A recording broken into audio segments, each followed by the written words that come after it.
Hi, everybody. Welcome back to Soccerex TV. We have a very special guest today, Dwayne De Rosario, former MLS player and Canadian international. Dwayne, thanks for joining us. Thank you for having me. So, Dwayne, of course, you are a former MLS player. You were a former MLS MVP.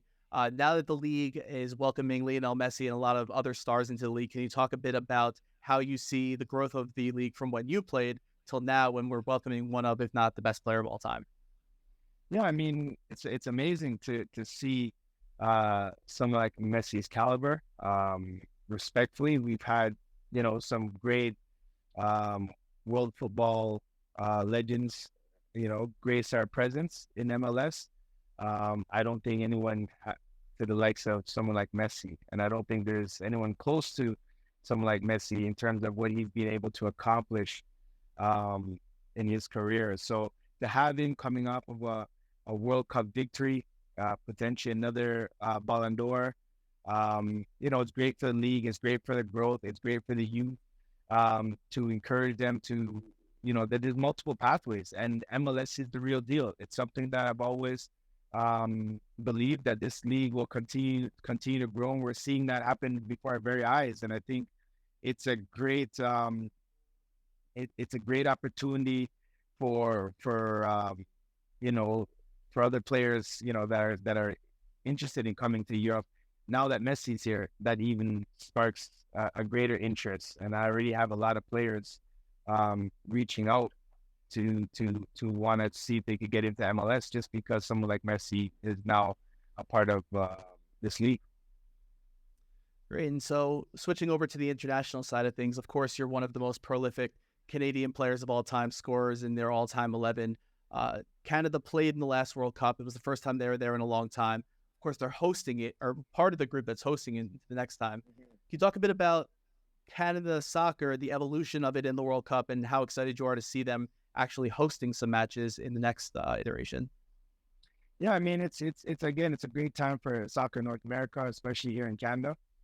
It's fantastic that we've been able to qualify. We've been able to get over that hump through the hex and qualify for our first World Cup since 1986. And I think it's onward and upward from here on in.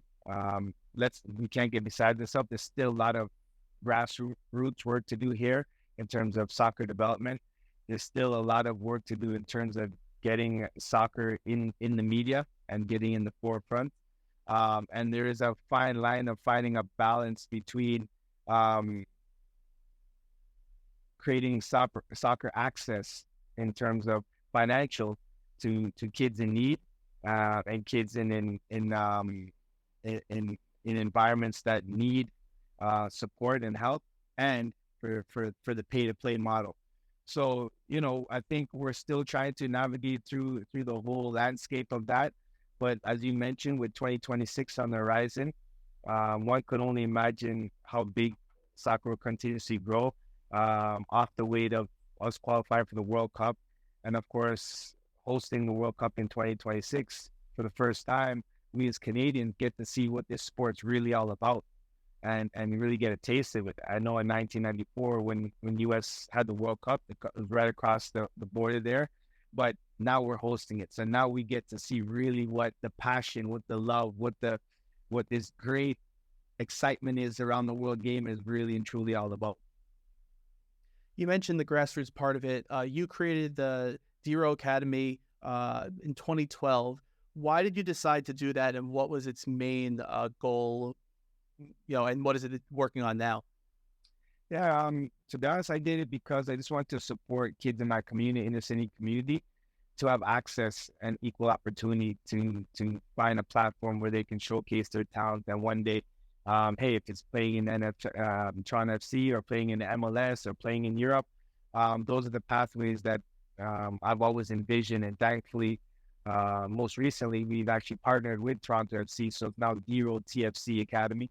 I'm very proud of that because it creates another pathway for kids to pursue their dreams, to play professional. And, also have my foundation in place that supports after school programs for inner city kids. And we use soccer as the driving force and the vehicle to access, a healthy lifestyle, exercise, and who knows, potentially if we see a diamond in there, that they have the opportunity to join our academy and make it through the ranks. So it's just creating a platform where kids that are passionate about the sport and want to take the sport to the next level, a vehicle where they can do that. I'm very proud to say we've had many kids leave our program and go to colleges and universities as well. For me, education is very, very important.